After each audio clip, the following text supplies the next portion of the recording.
Today I am going to teach you first point, which is prescribed for class 10. And the first chapter of this book is A Letter to God. This is your book and this is the chapter. A Letter to God is a story of a theist. A Letter to God एक ऐसे व्यक्ति के बारे में है, एक ऐसी कहानी है जो आस्तिक है और जिसका भगवान पर ज़बरदस्त विश्वास है।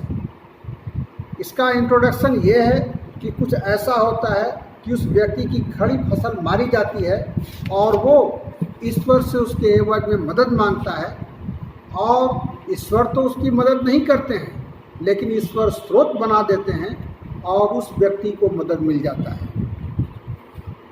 The house, the only one in the entire valley, sat on the crest of a low hill.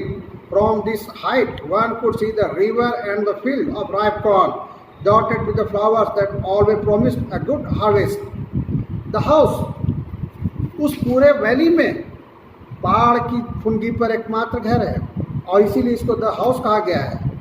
ये घर ऐसे जगह पर स्थित है जहाँ से वो फार्मर लेंचो अपने पूरे खेत को देख सकता है, खेत में फसल लहलहा रहे हैं वो उसको देख सकता है और वो मन ही मन प्रसन्न हो रहा है।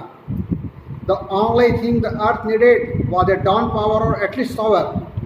फिलहाल लेंचो के लहलहाते हुए फसल को किसी और चीज़ की आवश्यकता नहीं थी बल्कि घनघोर वर्षा की आवश्यकता थी। अगर वर्षा घनघोर वर्षा न हो तो चलिए बूंदाबांदी ही सही, लेकिन फिलहाल उसके खेतों को पानी की आवश्यकता थी। Lencho, who knew his fields intimately, had done nothing else but see the sky toward the northeast. Lencho ने सुबह से कोई काम नहीं किया था, वो उत्तर पूर्व दिशा की ओर मुंह करके बैठा हुआ था और वो किसी की प्रतीक्षा कर रहा था। ये किसी और की प्रतीक्षा नहीं बल्कि उत्तर पूर्व दिशा से आने वाले बादलों की प्रतीक्षा कर रहा था। In the meantime, his wife comes and asks for dinner, but Lencho says he won't have his dinner. इसी बीच उसकी पत्नी आती है और कहती है कि चलो खाना खा लो, लेकिन लेंचो ऐसा दर्शाता है जैसे खाने में उसकी दिलचस्पी नहीं है। Lencho had predicted big drops of rain began to fall. Lencho ने जैसी भविष्यवाणी की थी घनघोर वर्षा शुरू हो गई। With a satisfied expression, he regarded the field of ripe corn, which is flower draped in a curtain of the rain. वो संतुष्ट निगाहों से बारिश की बूंदों में भीगे हुए खेत को देख रहा है और खेतों में लगे हुए फसल जो बारिश की बूंदों में भीग गए हैं वो उनको देख रहा है। But suddenly a strong wind began to blow, and along with the rain, very large hailstones began to fall. लेकिन तभी कुछ उल्टा पुल्टा हो जाता है। घनघोर वर्षा के बाद जोर से ओलावृष्टि शुरू हो जाती है और इसका रिजल्ट ये होता है कि खेत में खड़ी उसकी फसल तबाह हो जाती है। वो खेत में जाता है, अपने फसलों को निहारता है, उसके चेहरे पर दुख के भाव आ जाते हैं और वो कहता है कि A plague of locusts would have left more than this. अगर टिड्डियों का आक्रमण हुआ रहता, टिड्डी दल का आक्रमण हुआ रहता तो शायद कुछ बच भी जाता। The hail had left nothing. लेकिन ओलावृष्टि की वजह से कुछ छूट नहीं पाया। But in the hearts of all who lived in the solitary house in the middle of the valley, there was a single hope, help from God. उस वैली में जो एकमात्र घर है, उस घर में रहने वाले लोगों के मन में एक उम्मीद तो है ही कि कोई व्यक्ति भूख से मरेगा नहीं। ईश्वर ने उनको जन्म दिया है तो वो उनको अनाज देंगे।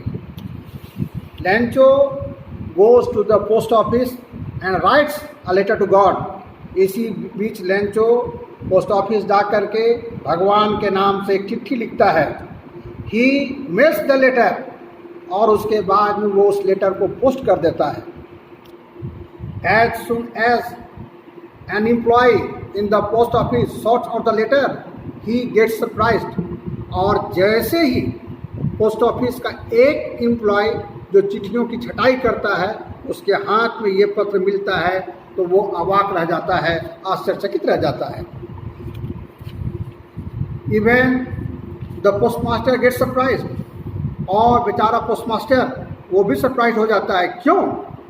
क्योंकि वो कहता है कि मैंने आज तक ऐसा पत्र नहीं देखा जो ईश्वर के नाम से लिखा गया हो। लेकिन इसके लिए पोस्टमास्टर तय कर लेता है कि अगर लेंचो ने पत्र लिखा है तो लेंचो को मदद दिया जाएगा, और इसके लिए पत्र को खोलकर पढ़ा जाता है।